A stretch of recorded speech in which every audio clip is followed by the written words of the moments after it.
Hello guys, welcome back to my channel. My name's Trouble, and today I'm going to be continuing my review of the Berserk manga series, and we're going to be diving into the Golden Age arc.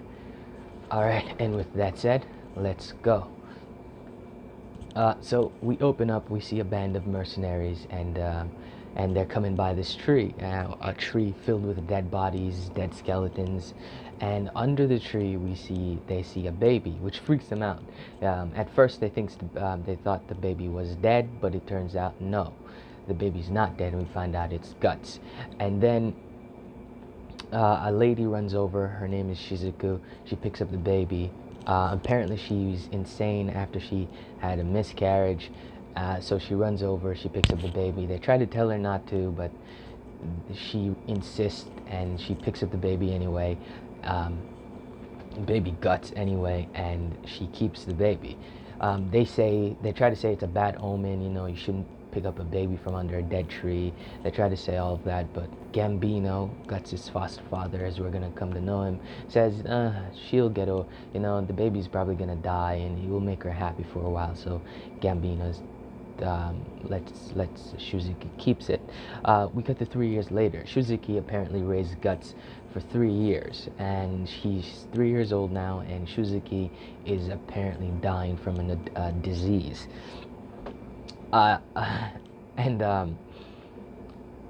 She's apparently dying from a disease, and Guts, 3-year-old Guts, is in there with her, and she's dying. Gambino's not here. He's off on a castle. He's off to a castle. Shizuki's dying, and she calls out for Guts, and Guts comes over and holds her hands as his foster mother dies. And as you see this, the Miura, the paneling, it pans out. It starts to pans out, and in the tent, they're inside the tent, and as Miura is panning out, you just see a darkness closing in on Guts, as if this is the last. This is just darkness from here on out, as if Shuzuki was the best thing to ever happen to him, and everything from this point on is just gonna be darkness. And the paneling is just amazing. Yeah, it's super. It's good. Not for Guts, but it's good. But this is Miura showing us that this is where it's just downhill from here. Everything just gets worse. But anyway, we cut to 3 years later again, and Guts is now 6 years old, and he's on the battlefield. He's helping Gambino out. He's passing his spear, and then we just see the abuse. We start to see the darkness, where Guts, he didn't pass the spear fast enough, causing the guy to close in on Gambino, almost getting Gambino killed. Gambino hits him, and he's roughing up. He's like, you're trying to get me killed. If I die, you starve. You can't survive without me. If you want to survive, you're gonna have to fight. Yeah, and then so Guts starts to train. He starts to train with Gambino. Gambino starts to teach him the way of the sword. He's using this big sword, so we we see where Guts gets his sword. He's always been fighting with the giant sword. He likes it, and the mercenaries, they even tried to tell him, hey, why don't you just use a smaller sword? He's just like, no. He screams no. But but Guts is training, and Gambino is roughing him up. Gambino beats him up, and Guts actually tricks Gambino and actually lands a hit on him, which pisses Gambino off. And then we see where he gets his iconic nose scar. But Gambino cuts him so deep, like the blood flows out, he almost passes out from it. And little baby Guts, 6-year-old Guts, is in the tent, and he's hearing these men talking. Are we going to continue to feed him? Is he going to become a real liability? Probably going to have to kill him. And this freaks him out, and because he's basically saying he's killing him, and he grabs his sword. And again, the paneling it's almost like the sword is like it's light. In this moment, it's peace. His life is just peace. Again, with the closing on Shuzuki's death, showing darkness, and Guts just grabbing the sword, seemingly brings him some sort of peace, as he says itself. It's like the only peace he has is when he's swinging or holding the sword. This starts the tradition of him sleeping with his sword. But anyway, so we see him, he's training, swinging. We see him like he recovers from the scar, not fully, but he's recovering. We see him by a river, swinging his sword, doing 100 swings. Gambino comes up, he gives him medicine, tells him to go clean up the horse. You you have chores to do. You can't be wasting your time down here. And Gambino giving Guts the medicine, give Guts some sort of a comfort. Like Guts realize that maybe he feels some kind of guilty for what he did, and it allows Guts to start to trust Gambino. Like he starts to trust him. He starts to find comfort in him, basically a father figure. Anyway, so 3 years goes by, and then Guts is in his first battle. He's in his first battle. He's 9 years old, and he kills his first man. This kind of catches him off guard, and he lets his guard down. He almost gets killed, but Gambino saves him. And I just have to say, I've been ignoring it all this time, but in this arc so far, up until the review, the swords and the weapon designs are fucking amazing. Like they're some of the best things you will ever see. Like just go back and check it out. Like the sword designs, the spears, everything is just amazing. So yeah, Miura, and it's only gonna continue to get better from this point out. Like you have Guts is gonna kill. You know what? Let's just review, and I'll try to remember them as I go. But the sword design, the weapon designs, all of them are just amazing. I'm just fanboying. Every time I see them, I just fanboy. That's how good they are. But anyway, Guts kills his first man at the age of 9. He almost gets killed, but he brushed it. Gambino saves him, and this further pushes him into trusting Gambino, right? Because oh, he's my father. He cares about me. Guts starts to think, oh, he cares about me. He might even love me, even though he might be cold and all that. But he does care. He does love me. But after the battle, Guts takes his pay from the battle and gives it to Gambino. Gambino gives him a coin. And then Donovan, one of the mercenaries in Gambino's mercenary band, goes up to talk to Gambino. And that night, because Guts starts to trust Gambino, it's the first time that he's not sleeping with his sword. And Donovan comes in and he assaults him. Guts tries to reach for his sword, but there's nothing he can do. Donovan tells Guts, Gambino sold you to me for three silver coins, I believe. And it just breaks Guts. After hearing that, he just stops fighting. He's like, no, it's a lie, and it just breaks him. The next morning he tries to talk to Gambino about it, but he can't bring himself to ask him, like he sees Gambino's just so nonchalant. He's like, oh, he doesn't know, and it pisses him off. So the next battle, Guts kills Donovan in his next fight. Guts kills Donovan, and Gambino loses his leg. Gambino loses his leg. Wait, no. I'm sorry. This is my mistake. Guts didn't kill his first man at the age of 9. He killed him at the age of 6, and then 3 years goes by. No. I was right the first time. My bad. Anyway, Gambino loses his leg, and he can't fight anymore. He can't be a mercenary. His mercenary career is over. But Guts decides to take care of him because Guts sees him as a foster father. Well, a father. He doesn't really know his origins yet. He hears the mercenaries around the camp talking about it a little bit, but he doesn't really know it's true. You know, as far as he's concerned, Suzuki is his mother. That's as far as he's concerned. But anyway, so I think 2 years go by. I'm not really, I don't remember the timeline, but it's 2 years go by. Some years go by. Pretty sure it's 2 years, and Guts is in a battle. He's a veteran at this point. You know, he's even fighting on horseback. He's a veteran. He's a fighter. He's fighting on horseback, and he's fighting this dude. And again, Miyaro with the fucking weapon designs, bruv. This dude is amazing. His armor is amazing, and the sword he's wielding is even more amazing. And just go back and check it out, bro.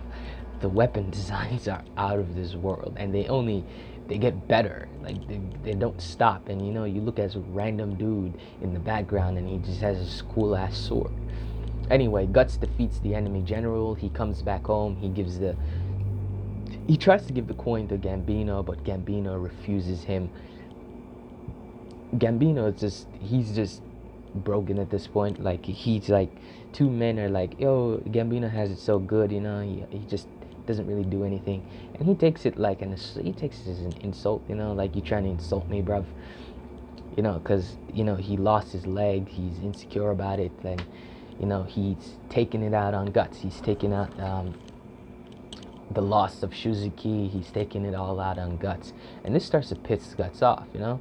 And Guts is even contemplating self-deletion. He's like, there's no point in me continuing this. There's no point in me continuing. Like, it's just so sad. And Gambino, his foster father, comes into the tent, and he tells him everything. He just blurs it out. I sold you. You killed Shuzuki. You should have never been born. You should have died. You don't have a right to live. And his foster father, the person he looks up to as a father, is trying to kill him. And Guts is just, like, everything is just breaking. Like, he's just having a mental breakdown. Like, this is the man. This is his father, basically, right? It's the only father he ever knew, the only family he has, and he's trying to kill him. And you can see it in Guts' eyes that this is killing him, right? And Gambino strikes at the Guts, and Guts, probably on pure reflex alone, grabs his sword. This time he wasn't sleeping with his sword this time, actually, but this time he did manage to reach it, unlike with Donovan, and thrust his sword into killing his foster father. But it knocks over the candles set in the tent they were in on fire, alerting the men around them to what was happening.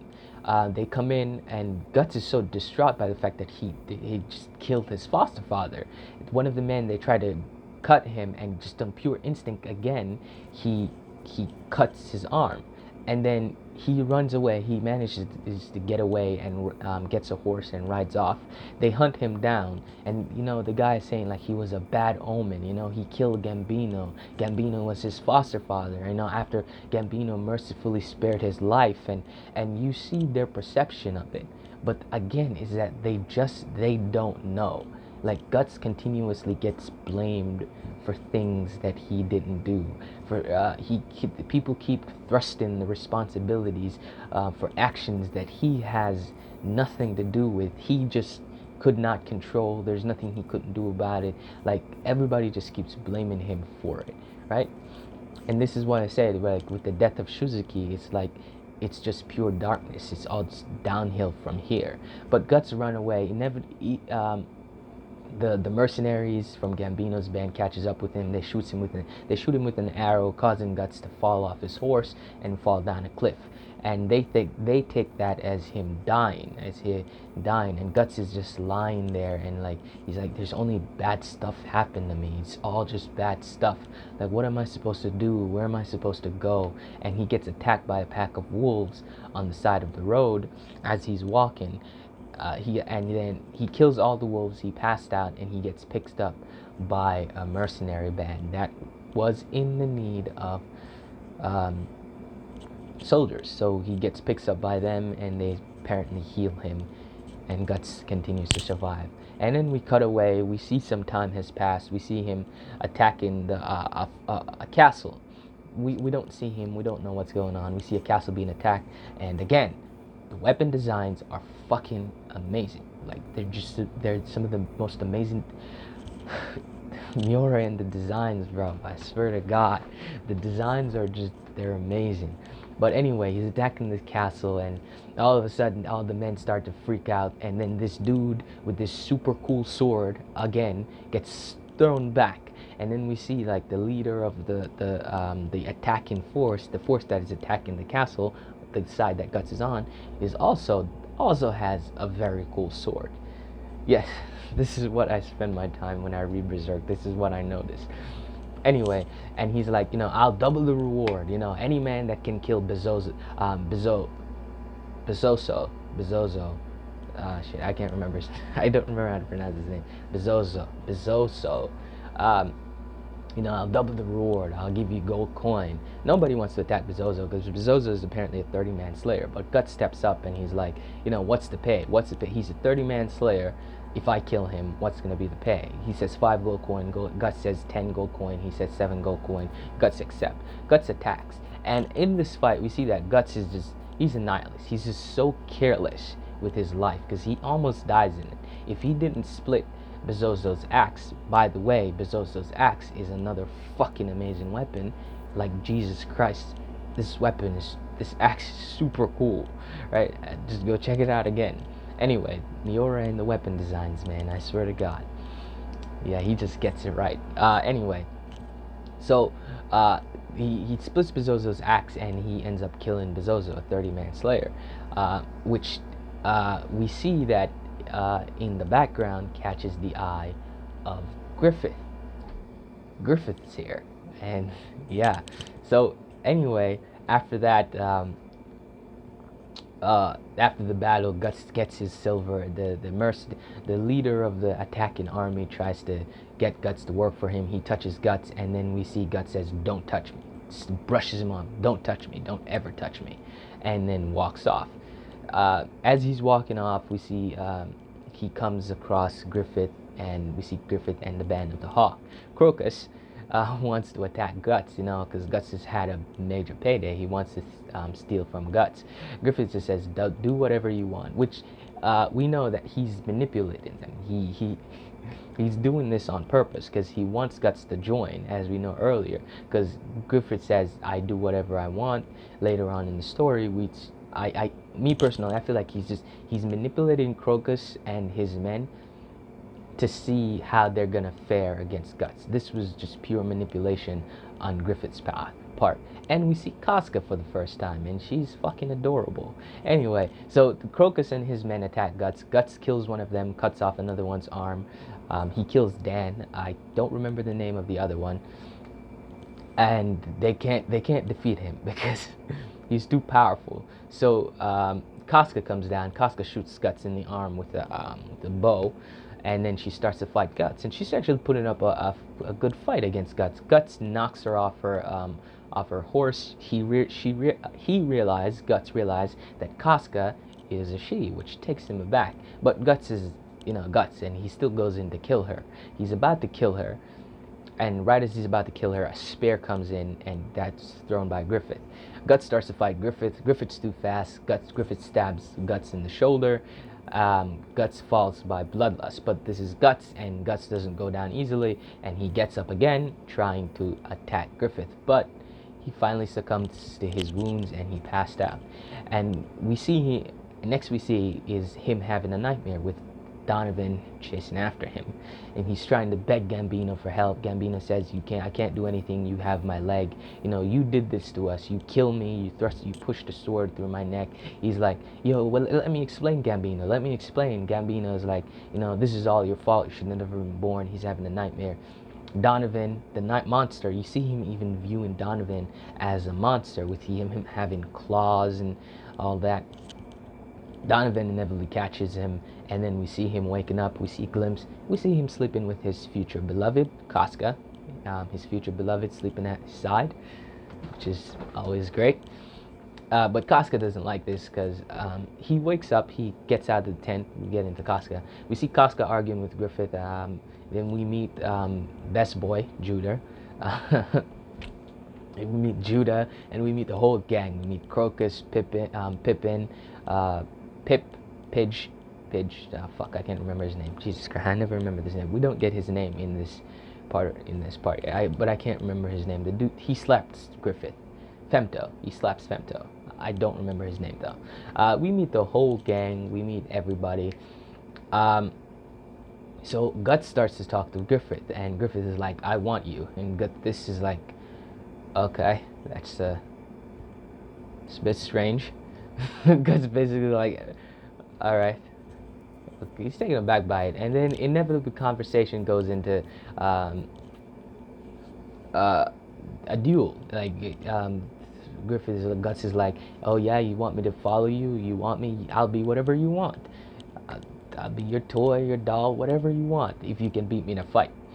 Anyway, so they start to fight, and Guts is Griffith starts to, they start to go in, and and the fight continues, and it draws everybody's attention. Casca is listening. Casca is kind of pissed off by hearing Griffith say, "I want you to," Guts, because she's never heard him say that to anyone. And the fight continues, and it never Griffith starts to get the upper hand, and then until he completely gets the upper hand, and this is freaking Guts out. He's like, "This dude is like this small piece of iron. How is he beating me? Right? This tiny ass piece of iron. Like Guts, he doesn't know why he's losing." But Griffith gets the upper hand, and then he has his sword at Guts' throat, and Guts is fucking crazy. So Guts does, the smart thing and bites the fucking sword, and then throws Griffith down the hill.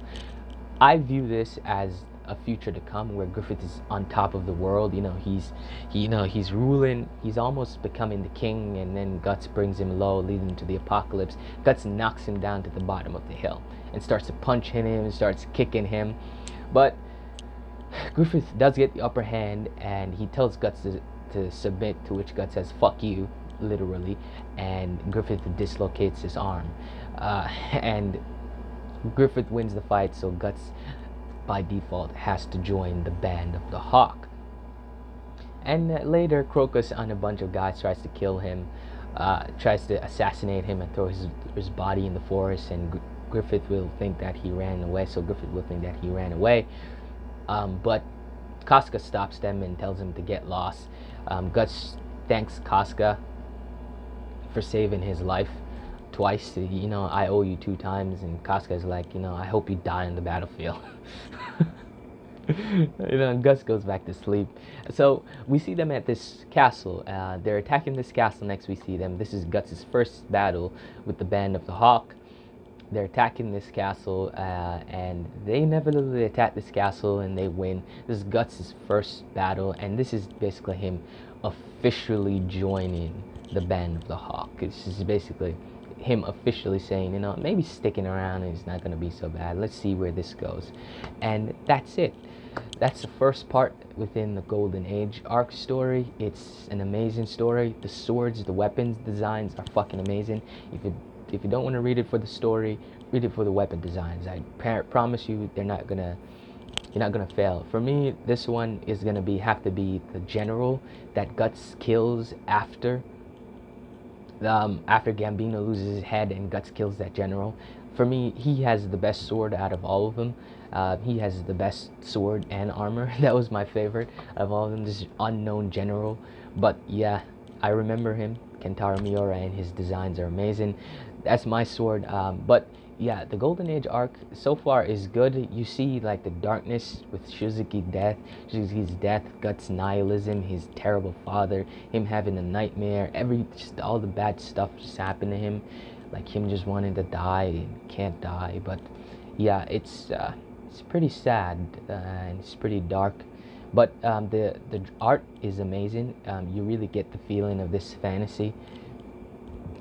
You get the feeling of this fantasy-esque art, but other than that, that's the Golden Age arc. It's pretty amazing so far. I'm hooked. It's amazing, and